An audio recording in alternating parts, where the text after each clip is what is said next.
السلام علیکم ورحمۃ اللہ وبرکاتہ۔ معزز ناظرین، محترم سامعین، پیارے نبی صلی اللہ علیہ وسلم نے مدینہ پہنچنے کے بعد 3 اہم کام کر لیے۔ اب یہاں سے مدینہ کی زندگی شروع ہوتی ہے۔ مدینہ کی زندگی کو یا اس مرحلے کو ہم 3 الگ الگ مرحلوں میں تقسیم کر سکتے ہیں۔ پہلا مرحلہ ہجرت کے بعد، مدینہ پہنچنے کے بعد سے لے کر کے صلح حدیبیہ یعنی سن 6 ہجری تک۔ دوسرا مرحلہ صلح حدیبیہ کے بعد سے لے کر کے فتح مکہ یعنی رمضان سن 8 ہجری تک، کہ جہاں آپ صلی اللہ علیہ وسلم نے بادشاہوں کو خطوط وغیرہ روانہ کیے۔ اور تیسرا مرحلہ مکہ فتح ہو جانے کے بعد سے لے کر کے نبی پاک صلی اللہ علیہ وسلم کی زندگی کے آخری لمحات تک، کہ اس دوران لوگ فوج در فوج دین کے اندر داخل ہوئے اور انہوں نے اسلام قبول کیا۔ پہلے مرحلے کی شروعات کرتے ہیں۔ پیارے نبی صلی اللہ علیہ وسلم مدینہ پہنچے، صحابہ کرام رضی اللہ عنہم اجمعین مدینہ پہنچے۔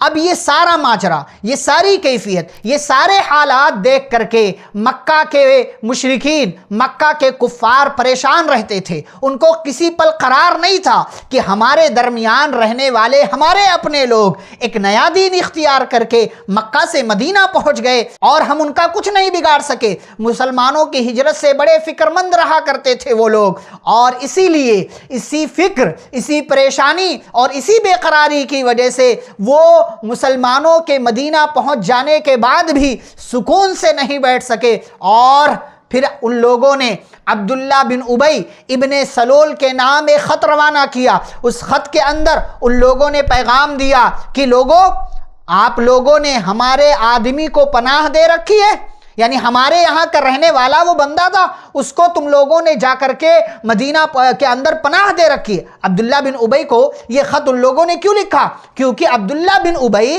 مدینہ کے اندر لوگوں کا لیڈر اور قائد بننے والا تھا، اور مکہ کے کافروں کو یہی بات معلوم تھی۔ چنانچہ ان لوگوں نے عبداللہ بن ابی کے نام سے یہ خط روانہ کیا اور عبداللہ بن ابی کو یہ پیغام دیا کہ آپ لوگوں نے ہمارے آدمی کو، ہمارے ساتھی کو اپنے یہاں پناہ دے رکھی ہے۔ اللہ کی قسم، یا تو تم اس سے لڑائی کرو، جنگ کرو، یا اسے اپنے علاقے سے نکال دو، ورنہ ہم تم پر اپنی پوری جمعیت کے ساتھ، اپنے پورے لشکر کے ساتھ ہم تم پر حملہ کر دیں گے، اور حملہ کرنے کے بعد ہم تمہارے مردوں کو قتل کر دیں گے اور تمہاری عورتوں کی عزتیں بھی محفوظ نہیں رہیں گی۔ یہ کھلی دھمکی تھی۔ اس خط کے ذریعے عبداللہ بن ابی کو جب یہ پیغام ملا تو وہ سکتے میں آ گیا، حیران ہو گیا۔ اسی لیے اس نے اپنے ساتھیوں کو اکٹھا کیا تاکہ اس خط کے مطابق عمل کیا جائے۔ کفار مکہ کی دھمکی سے پریشان ہو کر وہ محمد صلی اللہ علیہ وسلم کو اور آپ کے ساتھیوں کو ستانے کی تیاری کرنے لگا۔ نبی پاک صلی اللہ علیہ وسلم کو خبر ملی، آپ صلی اللہ علیہ وسلم آئے اور آپ نے فرمایا کہ قریش کی دھمکی تم پر کچھ زیادہ ہی اثر کر گئی ہے، قریش کی دھمکی کا تم پر زیادہ اثر نظر آ رہا ہے۔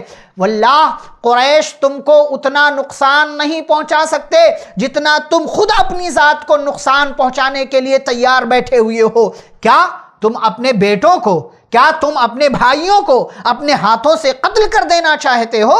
نبی پاک صلی اللہ علیہ وسلم کی یہ بات، آپ کا یہ فرمان، آپ کا یہ کہنا تھا کہ بھیڑ جو جمع ہو گئی تھی، جو لوگ جمع ہو گئے تھے عبداللہ بن ابی کے آس پاس، وہ بھیڑ منتشر ہو گئی، بکھر گئی، اور تمام لوگ یہاں وہاں چلے گئے اور عبداللہ بن ابی کی پلاننگ دھری کی دھری رہ گئی۔ لیکن اس کے بعد عبداللہ بن ابی خاموش تو اس وقت ہو گیا، لیکن بعد میں اس نے اپنی سازشیں جاری رکھی، اپنی چالیں وہ چلتا رہا، تدبیریں کرتا رہا، پلاننگ کرتا رہا، اور جیسا کہ اس سے پہلے بھی تفصیل بتائی جا چکی ہے کہ اسی لیے بعد میں اس نے اسلام کا لبادہ اوڑھا، مسلمان ہوا ظاہری طور سے، اور ظاہری طور سے مسلمان ہونے کے بعد وہ یہودیوں سے بھی ملتا رہا، مکہ کے کافروں سے بھی ملتا رہا، اور دیگر لوگوں سے ملتا رہا، اور موقع بموقع نبی پاک صلی اللہ علیہ وسلم کو، آپ کے صحابہ کو، عورتوں کو پریشان کرتا رہا، ستاتا رہا، تدبیریں کرتا رہا، اور اور ان ساری چالوں میں وہ رہا،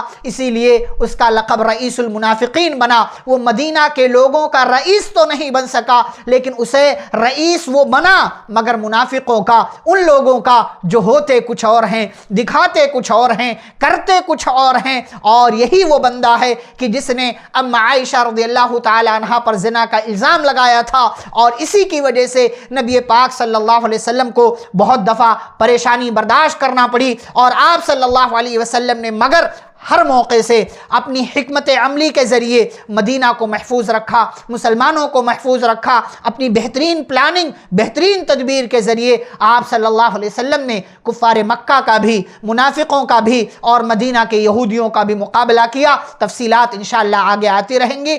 آج کی اس ملاقات میں بس آپ کے سامنے اتنا ہی۔ والسلام علیکم ورحمۃ اللہ وبرکاتہ۔